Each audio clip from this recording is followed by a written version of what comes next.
Bonjour et très heureux de vous retrouver pour ce deuxième dimanche ordinaire de l'année C, 16 janvier. Nous voilà entrés pour plusieurs semaines dans le temps ordinaire.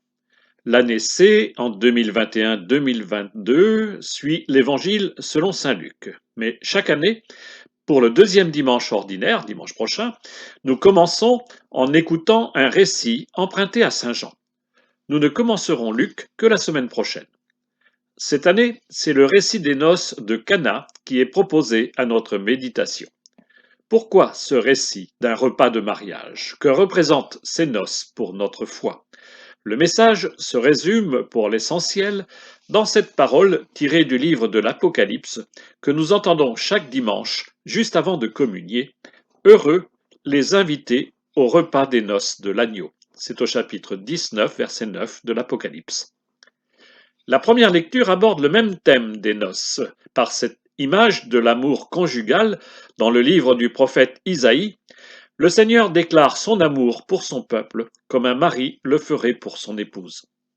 Enfin, dans le temps ordinaire, la deuxième lecture suit une autre logique toute différente. Pendant plusieurs semaines, nous méditerons le cœur de la première lettre de Paul aux Corinthiens, où l'apôtre décrit ce que devrait être une communauté chrétienne unie par le Christ. Mettons-nous donc à l'écoute attentive de la parole de Dieu et commençons par la première lecture.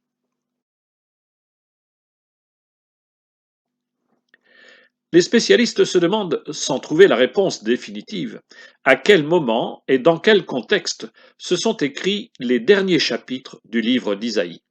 Ce sont des pages pleines d'espérance où Dieu promet un avenir radieux.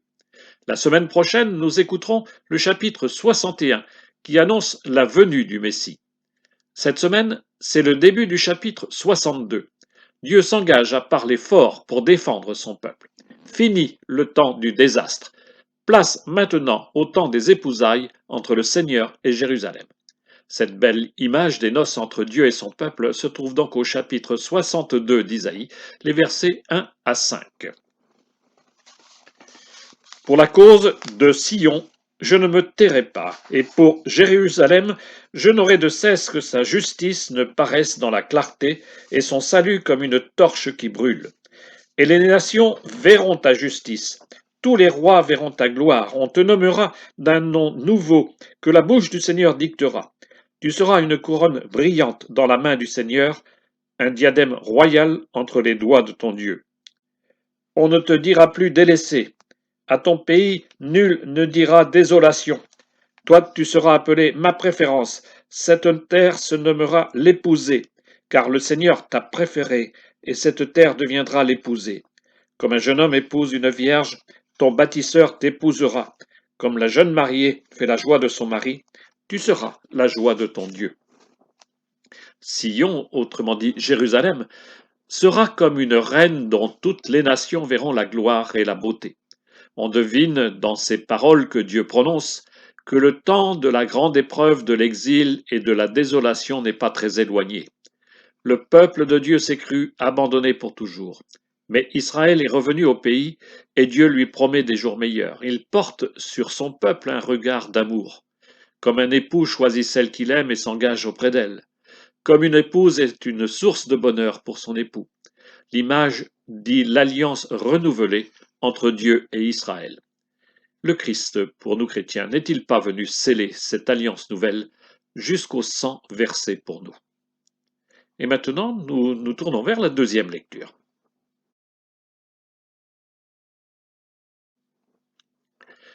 La communauté de Corinthe, fondée par Paul, connaît bien des problèmes.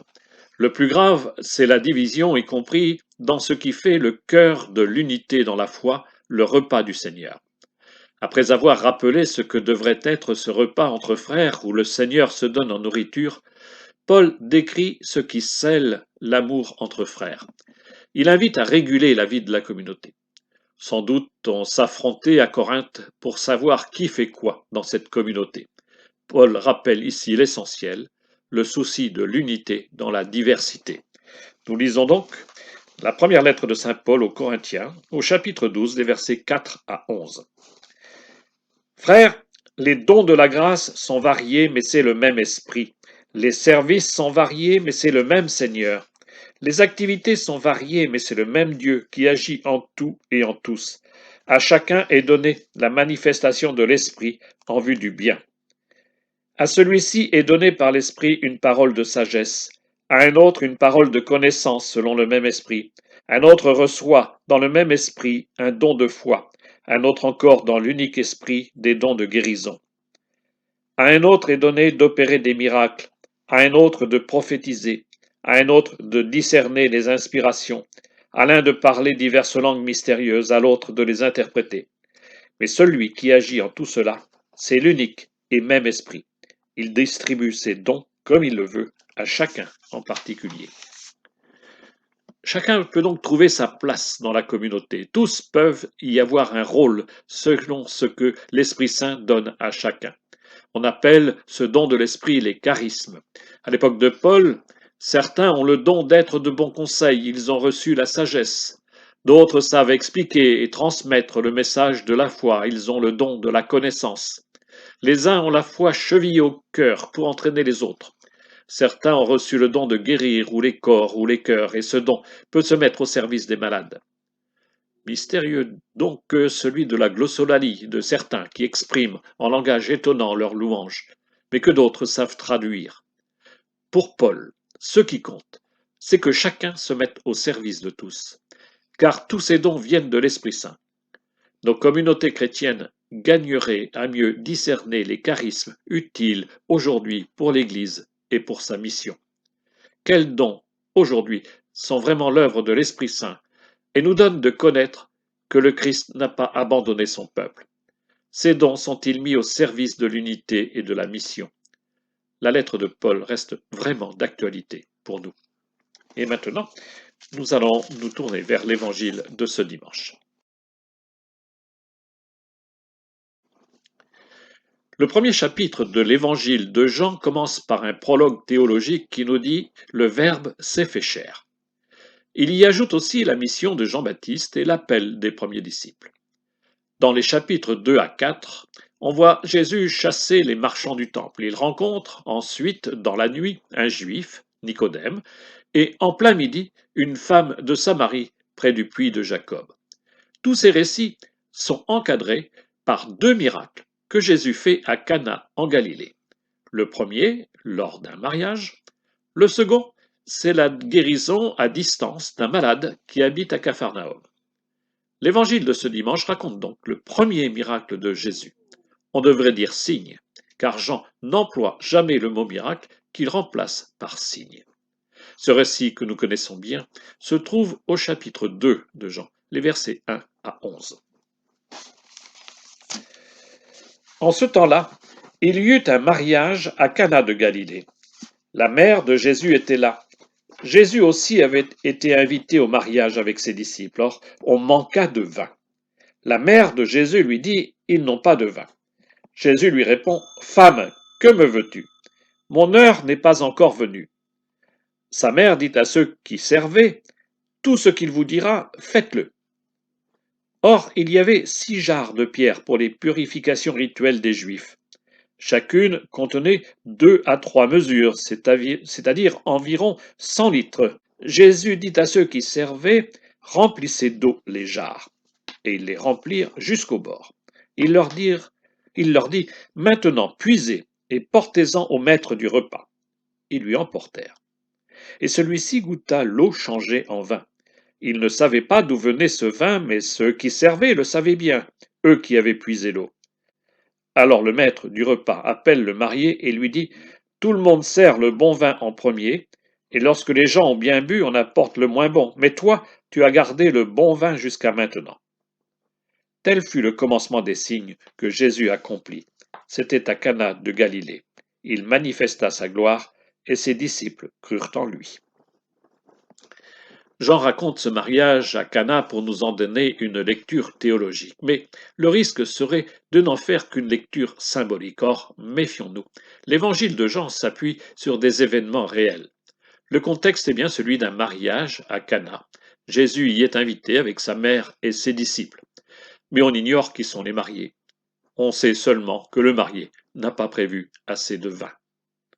Dans ce récit, Marie joue un rôle important avant de s'effacer dans tout le reste de l'Évangile. On ne la retrouvera qu'au pied de la croix. Jean ne nomme même pas Marie.